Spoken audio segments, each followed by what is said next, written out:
This story is titled, Stepsister Falsely Accused Me of SA, so she and her bro could take my dad's inheritance, but karma hit hard. Hey everyone! If you're enjoying these stories and want to support the channel, don't forget to hit that subscribe button. It really helps our channel. Now let's start the video. OP starts by saying, Hey everyone, I'm Ethan. It's my first time posting here. I told my friend what happened to me with my family. He suggested posting it on Reddit to hear your opinions. Alright, let me set the scene. My 33 male dad married Sam and Katie's mom, Linda. She was 39 back then, and I was 12. Linda had been widowed for a few years, and she came into the marriage with 2 kids of her own.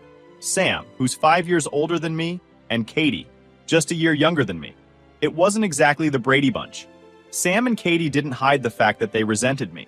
I guess I was an easy target. My mom had passed away a couple of years before, and I was still grieving when Linda and her kids moved in. Sam was always the alpha, taking every opportunity to boss me around or make me feel like I didn't belong. Katie was quieter, but her jabs were just as sharp. You're not really family, she once said when Dad wasn't around. Stuff like that stung, but I tried to brush it off. Over the years, we kind of settled into this Cold War dynamic. We tolerated each other for Dad's sake, but it was clear we were more rivals than siblings. When Linda passed away a few years ago, she was 54. I thought maybe things would change. I mean, we were all adults now, right? Wrong. If anything, the tension got worse. Fast forward to the present.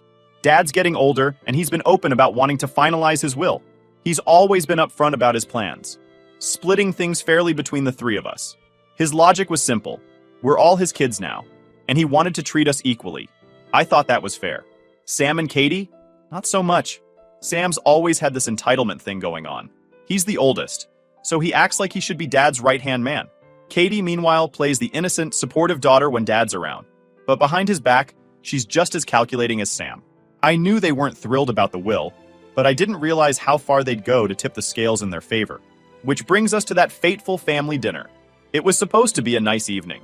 Just the 4 of us, catching up and enjoying Dad's famous lasagna. We'd barely gotten through the first round of small talk when Katie suddenly pipes up. I've been holding something in for years, she says, her voice shaky. The room goes silent. Dad looks up from his plate, frowning. What do you mean, Katie?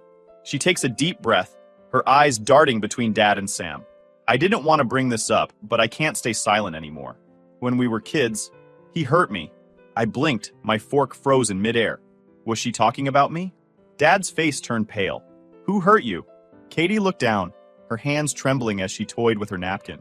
Him, she whispered, barely glancing in my direction. It felt like the air had been sucked out of the room. My heart started racing. What the hell are you talking about? I asked. Katie flinched like I'd just yelled at her. Sam, ever the protective older brother, jumped in immediately. Don't you dare talk to her like that, he shouted, his eyes blazing. Dad held up a hand to silence me, his expression unreadable. Katie, he said softly, are you saying he did something to you? She nodded, tears brimming in her eyes. I didn't think I'd ever have to say it out loud. I thought I could just move on. But now that we're talking about the will, I realized I can't let him benefit after he molested me. And just like that, the room tilted on its axis. This is insane, I said, my voice shaking with anger. You're making this up. Katie burst into full-on sobs, and Sam put an arm around her shoulders. You see how defensive he's getting, Dad? That's guilt. That's what guilt looks like. No, this is what being falsely accused looks like. I shot back. This is ridiculous. Katie, you know that never happened. Dad looked torn, his eyes flicking between me and Katie. Sam, he said finally. What do you think? Sam sighed, playing the concerned older brother to perfection. I believe Katie. Why would she lie about something like this? It's not like she gains anything by speaking up. Oh, but she did. They both did. This wasn't about justice or closure. This was about something else. I thought it might be about the will. Katie and Sam had always resented me, and now they had the perfect excuse to cut me out completely. But I wasn't sure what's their motive, and where the hell did the molesting shit came from? Dad, you can't seriously be considering this, I said, desperate to get through to him. I don't know what to think, he admitted, his voice heavy with emotion. This is a lot to process. Katie sniffled, wiping her tears with her napkin. I didn't want to ruin dinner. I needed to say it. Sam nodded solemnly. We understand, Katie. You're so brave for speaking up. Brave? Are you kidding me? I looked around the table, feeling like I was in the Twilight Zone. This wasn't just an accusation. It was a calculated move, and I was their target. After Katie's meltdown at dinner, the whole family dynamic went straight into freefall. I'd wake up every morning feeling like I was walking into a courtroom where the jury was still deliberating, and the stakes were my entire future. The worst part? The prosecution was Katie and Sam, tag-teaming their way to Dad's heart and wallet. The next surprise came on a random Tuesday. I'd just gotten home from a long day, hoping to grab some leftovers and crash, when I noticed an envelope on the kitchen counter. It stood out immediately, too formal-looking for the usual bills or junk mail, and my name was written on it in Sam's annoyingly precise handwriting. I should have left it alone. Something about it screamed trouble. I tore it open, expecting another passive-aggressive note or some twisted ultimatum. What I found instead is a formal notice of intent to sue. I scanned the pages, my eyes catching words like emotional distress and intentional harm. It wasn't just vague, it was designed to ruin me without actually saying much. And then I saw the worst. The demand for damages. They wanted money, of course, but this wasn't just about cash. It was about dragging my name through the mud and making me look like a monster. I sat down at the table, the paper shaking in my hands. A million thoughts raced through my mind. Most of them variations of, "Are you kidding me?" It was bad enough they'd turned Dad into their personal puppet, but now they were trying to destroy me completely. This wasn't just manipulation anymore. It was open war. Later that evening, I shoved the letter at Dad, desperate for him to see through their nonsense. "This," I said, pointing to the pages, "is what your precious Katie and Sam are up to now." He picked up the letter, squinting at the legal jargon, his face drawn and tired. When he finally set it down, his response made my stomach drop. "This is a family matter," he said quietly, like he was trying to convince himself as much as me. "We shouldn't let it get this far. They're the ones taking it this far, Dad." My voice cracked as I slammed my hand on the table. "And you're just standing there, letting them destroy me." He rubbed his temples, looking older than I'd ever seen him. "I'll talk to them." But he wouldn't. He never did. I could already see how it would play out. Katie would cry. Sam would talk circles around him. And Dad would do what he always did. Nothing. I was on my own, and I knew it. The worst part wasn't the lawsuit itself, though that was bad enough. It was knowing that even if I somehow managed to win, I'd still lose in the court of public opinion. At least the opinion of my family. Katie and Sam had already painted me as the villain, and this was just their final brushstroke. But if they thought this would break me, they were wrong. They might have fired the first shot, but they'd just given me a reason to fight back. The next morning, I was in a lawyer's office. A dingy little place downtown that smelled like old paper and desperation. My lawyer, Angela, was sharp, no nonsense, and exactly the kind of person I needed. She flipped through the notice with a calm expression, her pen tapping against the edge of her desk. "Well, this is creative," she said, a faint smirk tugging at the corner of her lips. "They've thrown everything but the kitchen sink into this claim. Emotional distress, reputational damage. Honestly, it's almost impressive how vague they've managed to keep it." I slumped in my chair, my frustration bubbling over. "Impressive? They're accusing me of things I didn't do, Angela. They've already turned my dad against me. Now they're trying to ruin me completely." Angela set the papers down and leaned back in her chair, her gaze steady. "Let me be clear about something. They're banking on intimidation. This is a scare tactic, plain and simple. They're hoping you'll panic, settle, or back off entirely. But their case? It's weak. Paper thin, actually." Her confidence was a small but much-needed lifeline. "So, what do we do?" She gave a small shrug. "First, we respond formally. I'll file a motion to dismiss the frivolous parts, which is basically everything. Then we'll gather evidence, poke holes in their story, and let the court see what this really is. A pathetic attempt to bully you into submission." I wanted to believe her, but doubt still gnawed at me. "What about the rest of the family? They're already against me. If this goes public..." Angela raised a hand, cutting me off. "Let me worry about the legal side of things. Your job is to stay out of trouble and not give them any ammo. The court deals with facts, not family gossip. And trust me, the facts are on your side." Her words were strong, jolting me back to reality. For the first time in weeks, I felt like I had a fighting chance. Angela was a professional, and while Katie and Sam might have mastered the art of manipulation, they didn't have the law on their side. As I left her office that day, a new thought took root. Maybe, just maybe, I could come out of this mess not just intact, but stronger. Katie and Sam might have started this fight, but they'd just made a critical mistake. They underestimated me. I may not know what lies ahead, but I'm feeling optimistic about the lawsuit. I'll keep you guys updated. Update 1 point. Hey guys, it's Ethan. Guess what? The fight turned real when the lawsuit moved forward. Angela worked fast, filing a motion to dismiss the more ridiculous claims in the suit. They've got nothing to stand on, she said, her tone crisp. But we need to be strategic. They're using this as a platform to keep their story alive, and that's where they're dangerous. The depositions were brutal. Katie cried through hers, giving vague statements about how my actions had ruined her ability to trust and caused her unimaginable stress. Angela was unshaken. She leaned forward, her tone cutting but calm. Can you provide specific instances of these alleged actions? Katie stammered, her narrative falling apart under scrutiny. She managed to string together a few exaggerated stories, but nothing held up when Angela pressed her for dates or evidence. Sam, of course, tried to play it cool. He spoke in measured tones, giving long-winded explanations that boiled down to nothing concrete. At one point, he said, "This isn't about facts. It's about the impact of his behavior." Angela raised an eyebrow, her voice sharp. "Impact requires evidence. What specific behavior are you referring to?" Sam faltered, and the cracks in their story became impossible to ignore. Equarked. Still, even with the lawsuit thing, Katie's accusations started to spread. Sam and Katie didn't just rely on Dad's doubt to do the damage. They worked overtime to make sure everyone in the family heard their version of events. It wasn't direct or confrontational. They were too smart for that. They used insinuation, whispers, and well-timed emotional breakdowns to weave their narrative into every corner of my life. At first, I thought the fallout would stay within our immediate family. But then, at a family friend's wedding, I started noticing the looks. You know the kind people give when they've heard something they shouldn't have, but can't quite reconcile it with what they know about you. It started small. Aunt Karen, who'd always been a little nosy but warm, suddenly seemed colder. She avoided making eye contact, and when I tried to engage her in conversation, she gave curt, dismissive answers. I didn't think much of it until I overheard her talking to Katie near the dessert table. "I just can't believe he'd still show up to things like this," Karen whispered, glancing in my direction. Katie sighed deeply, playing the victim role perfectly. "It's just something I have to deal with," she said softly, her voice carrying just enough pain to pull sympathy. I try to stay strong for Dad, but it's hard being around him. Sam, of course, was no less subtle. His weapon wasn't fake tears.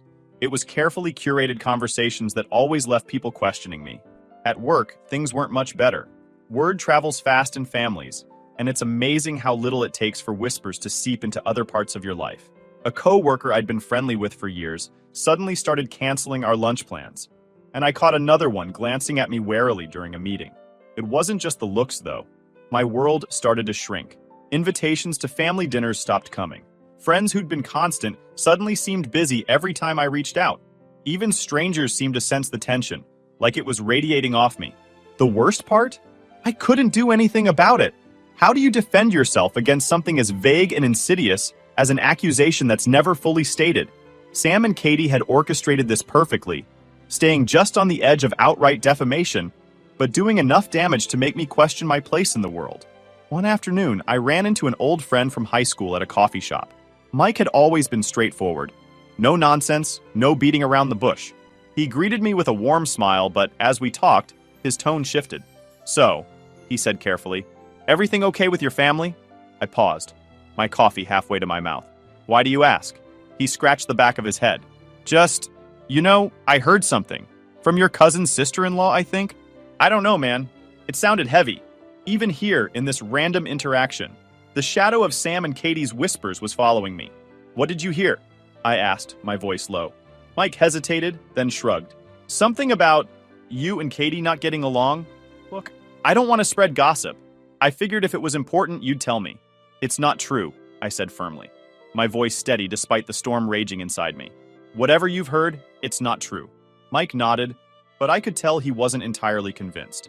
And that killed me. I was losing ground, and fast. Sam's influence wasn't just about turning Dad against me anymore. It was about isolating me completely. Every interaction felt like a test. Every glance like a judgment. And the worst part was, I knew Sam and Katie were just getting started. They weren't satisfied with planting doubt in Dad's mind. They wanted everyone, family, friends, co-workers, to see me as the villain in their story. And if I didn't find a way to fight back, they'd succeed. I realized that if I stayed passive, their version of the story would be the only one people ever heard. And I wasn't about to let them take everything from me without a fight. After months of back and forth, the judge finally dismissed most of their claims as unsubstantiated and without merit. Katie and Sam's case was reduced to a single minor claim, which Angela settled out of court for a symbolic dollar amount. "It's a win," she said with a triumphant grin. "They didn't want a trial because they knew they'd lose everything. So this is where I am right now. I actually still feel miserable and do not think they will let me on my own. If anything happens, I'll post an update here. Update 2: Hey, it's Ethan. Hear what happened." So Sam's manipulations did not stop. He started taking active moves to take control of Dad's legacy. It became clear during a family dinner, one of the few times everyone was under the same roof. As usual, Katie sat at the edge of the table, silent but visibly distressed. Dad looked distracted, and Sam took full advantage. As plates were being cleared, Sam leaned back in his chair, his voice calm but loud enough for everyone to hear. "Dad's been going through some estate planning," he said, glancing at Katie. "It's been hard, but we're making progress." The room went quiet. Dad shifted uncomfortably in his seat, looking anywhere but at me. "It's nothing major," he said quickly. "Just making sure things are in order." Sam gave a patronizing nod. "Right. Nothing major. Just a few adjustments to make sure everyone is protected." "Protected from what?" I asked, my tone sharper than I intended. Sam turned to me with an expression of mock concern. "It's not about you," he said smoothly. "It's about Katie. She's been through enough, don't you think?" The unspoken accusation hung in the air. My fists clenched under the table, but I forced myself to stay calm. "Katie doesn't need protection from me," I said, looking directly at Dad. "And you know that." Dad opened his mouth to respond, but Sam cut him off. "This isn't about pointing fingers," he said, his voice dripping with false sincerity. "It's about fairness, making sure everyone gets what they need." Fairness? Or control? I was losing it. Sam's expression hardened for a split second before he turned back to Dad. "See what I mean? This kind of tension isn't good for anyone. That's why it's so important to handle this now." After that dinner, I couldn't sit idly by anymore. I started paying closer attention to Sam's moves, and the pattern became clear. He wasn't just advising Dad, he was inserting himself into every decision. He scheduled meetings with Dad's attorney under the guise of helping out. He brought over spreadsheets and folders, presenting them as tools for simplifying the estate, but clearly designed to benefit himself and Katie. One day, I stopped by Dad's house unannounced. Sam was there as usual, sitting at the dining table with a laptop and a stack of papers. Dad sat across from him, looking exhausted. "What's going on here?" I asked, stepping into the room. Sam didn't even look up. "Just helping Dad organize a few things," he said casually. "You know, estate stuff." Dad gave me a strained smile. "Sam's been a big help lately. I'm not as sharp with all this paperwork as I used to be." I walked over, glancing at the documents on the table. "Have you run any of this by your attorney?" Dad hesitated, and Sam jumped in. "We're just brainstorming right now," he said smoothly. "No need to involve lawyers yet." "That's exactly when you should involve a lawyer," I said, my voice firm. "Dad, you don't need Sam to manage this for you. If you want help, hire a professional." Sam laughed lightly, finally looking up at me. "Always so suspicious." "I'm just looking out for Dad. You should try it sometime." "Looking out for him or yourself?" I shot back. Dad raised a hand, his tone weary. "That's enough. Both of you." The tension at home was one thing, but it wasn't contained. Sam was expanding his influence, using the accusation to turn the family against me and strengthen his position as Dad's trusted advisor. The worst moment came when Dad called me over one evening. I thought it was just to catch up, but as soon as I walked into his study, I saw the familiar stack of papers on his desk. "I've been thinking," he began, his voice hesitant, "about how to make sure everything's fair." "Fair," I repeated, the word tasting bitter. "What does that mean?" Dad rubbed his temples. "Katie's been struggling. Sam thinks it might be better to shift things around a bit, to make sure she's taken care of." I stared at him, my chest tightening. "Dad, you've always said you wanted things to be equal. Why change that now?" He avoided my gaze. "It's not about equality, son. It's about need." "Need?" I said, my voice rising. "Or manipulation, because that's what this is. Sam and Katie are using you." Dad's face darkened. "That's enough." I took a deep breath, trying to steady myself. "I'm not trying to attack you, Dad. I just want you to see what's happening." He shook his head, his tone final. "I've made my decision." That night, I realized I couldn't rely on Dad to see through Sam's schemes on his own. Sam was too good at playing the dutiful son while subtly painting me as the antagonist. If I was going to stop him, I needed to find proof, something concrete to expose his true motives. I wasn't going to let him take everything without a fight. The turning point came when I found undeniable inconsistencies in Katie's timeline. It started with an old family calendar I stumbled upon in Dad's attic. Each summer, our activities were meticulously logged: trips, camps, weekends at the lake house. Katie's claim had centered on a specific summer at the lake house, but the calendar made it clear I hadn't been there. That was the summer I'd spent recovering from an appendix surgery, stuck at home with Aunt Louise. This was the proof I needed. For weeks, I'd been on the defensive, but now I had something concrete to push back with. The next family gathering was tense, as usual. Dad sat at the head of the table, looking older than ever, while Sam held court, steering every conversation back to Katie's supposed strength and resilience. Katie sat quietly, her usual teary-eyed performance in full effect. I let them have their moment. Then, as the plates were being cleared, I stood up. "There's something we need to address," I said, my voice steady, but loud enough to command the room's attention. All eyes turned to me. Sam leaned back in his chair, a smug smile on his face. "This isn't the time, little brother," he said, his tone dripping with condescension. "It's exactly the time," I shot back. "I've spent weeks listening to you spread lies about me, and I'm done staying silent." Dad frowned. "What are you talking about?" I turned to Katie. "You claimed that something happened between us during that summer at the lake house. But here's the thing. You know as well as I do that I wasn't even there." Her face went pale, and for a moment, I saw panic flicker in her eyes. "That's ridiculous," Sam interjected. "You don't get to twist this around." I pulled out the family calendar, placing it on the table for everyone to see. "This is from that summer," I said. "Every trip, every event, all logged by Dad. And guess what? I spent that summer recovering from surgery, with Aunt Louise, nowhere near the lake house." There was a beat of silence, heavy and oppressive. Dad leaned forward, his brow furrowed as he examined the calendar. "Is this true?" he asked, his voice quiet but firm. Katie stammered, I don't remember every detail. Trauma can mess with your memory." "Convenient," I interrupted, "because your memory just happens to crumble the second there's evidence against it." Sam stood, trying to regain control of the situation. "Look, Dad, this isn't about exact dates. It's about the fact that Katie has been deeply hurt and needs support. Why can't he just own up to that?" "Because there's nothing to own up to," I said firmly. "This has never been about Katie's well-being. It's been about you and her manipulating Dad to get what you want." Sam's face darkened, his usual smugness replaced by something colder. "You think you're so clever, don't you? Trying to turn this around like we're the bad guys." "You are the bad guys," I said, my voice rising. "You've been playing on Dad's emotions, twisting the truth, and using lies to push me out of the family. But it stops here." For the first time, the family didn't immediately jump to Katie's defense. Instead, they looked to Dad, who was staring at the calendar in silence. Finally, he looked up, his expression a mix of confusion and anger. "Katie, why didn't you mention this before? If the timeline doesn't match, how am I supposed to believe the rest of your story?" Katie's tears came then, but they felt more desperate than genuine. "Dad, I didn't mean to. I don't know what to say." Sam stepped in, his voice low and controlled. "She doesn't have to explain herself to him. We're trying to protect her, not put her on trial again." "No one's on trial," Dad said, his tone sharper than I'd heard in months. "But if what he's saying is true, then I need to reevaluate everything. I can't just ignore this." The rest of the evening passed in a blur. Katie retreated into silence, and Sam, for all his composure, seemed rattled. I could feel the shift in the air, subtle but significant. For the first time, the family wasn't blindly accepting their version of events. It wasn't a complete victory, but it was a start. Sam and Katie's hold on Dad was weakening, and now I had something I hadn't had in weeks: hope. As I left that night, Dad stopped me at the door. "I need time to think," he said, "but I'm glad you spoke up."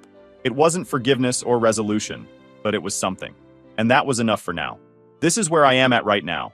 I am not satisfied with this confrontation yet. I'll think about the next move and keep you updated. Stay tuned. Final update? Hola, Zrinya. It's Ethan again. So, after confronting Sam and Katie, things in the family didn't magically fix themselves. But the cracks in their story were now visible, and I wasn't about to let them patch them up with more lies. I kept my distance for a while, letting the weight of the truth settle in. Sometimes the best way to fight back isn't with another move. It's by giving people enough rope to hang themselves. The unraveling began sooner than I expected. Katie, who had always relied on the fragility of her victim persona, started slipping. The more people questioned her story, the more inconsistencies came to light. At a family gathering a few weeks later, she made the mistake of elaborating. It wasn't just the lake house, she told Aunt Louise in a hushed tone that wasn't as hushed as she thought. There were other times, too. I just haven't had the strength to talk about them. I caught Louise frowning from across the room. She glanced at me briefly before turning back to Katie. But you told me it happened at the lake house. That was the one place you were certain about. Katie stammered, trying to backtrack. It's hard to keep it all straight. It was a long time ago. My cousin's frown deepened, and she didn't press further, but the damage was done. I knew Louise well enough to know she'd be connecting the dots, and seeing how little sense Katie's claims made. Sam, meanwhile, was too arrogant to realize his control was slipping.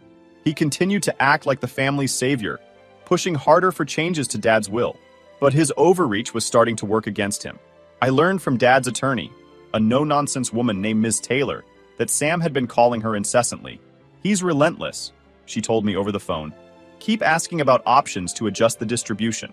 Did he ask you to exclude me entirely? I asked, already knowing the answer. There was a pause. Let's just say he's been persuasive about reallocating assets to better support Katie. Of course he has, I muttered. Thanks for letting me know. Ms. Taylor's tone sharpened. For what it's worth, I've worked with your father for years. He's a fair man. I think he's starting to see through their intentions. It was a small reassurance, but enough to push me forward. The real turning point came when Katie and Sam's greed finally outpaced their planning. Sam, emboldened by what he thought was his dominance, pushed Dad to sign a new version of the will. What he didn't realize was that Dad had grown suspicious since the calendar incident. Instead of signing blindly, Dad asked to meet with Ms. Taylor first. At that meeting, Sam showed his hand. He brought Katie along, both of them insisting that the changes were urgent. Katie cried, of course, and Sam spun his usual tale about protecting the family. But Ms. Taylor, sharp as ever, asked one simple question. Why the urgency? Has there been a change in circumstances? Sam faltered, caught off guard. Well, Katie's been struggling, and we want to make sure she's taken care of before things get complicated. Complicated how? Ms. Taylor pressed. Katie started crying harder, but it wasn't enough to distract from the fact that Sam didn't have a real answer. Dad, sitting silently through the exchange, finally spoke. I don't think we need to make any changes right now, he said, his tone calm but firm. I'd like to take some time to review everything. Sam's face hardened, but he couldn't argue without looking suspicious. Katie shot him a panicked look, but he just nodded tightly. They left the meeting empty-handed. When Dad told me about the meeting later, I could see the shift in his demeanor. He wasn't fully on my side yet, but he was starting to question everything. I don't like feeling rushed, he admitted. And Ms. Taylor's right. There's no reason to make hasty decisions. Good, I said, because hasty decisions are exactly what they want. In the weeks that followed, Sam and Katie's desperation became more apparent. They started pushing harder, but their tactics were unraveling. Family members who had once avoided me were now asking questions.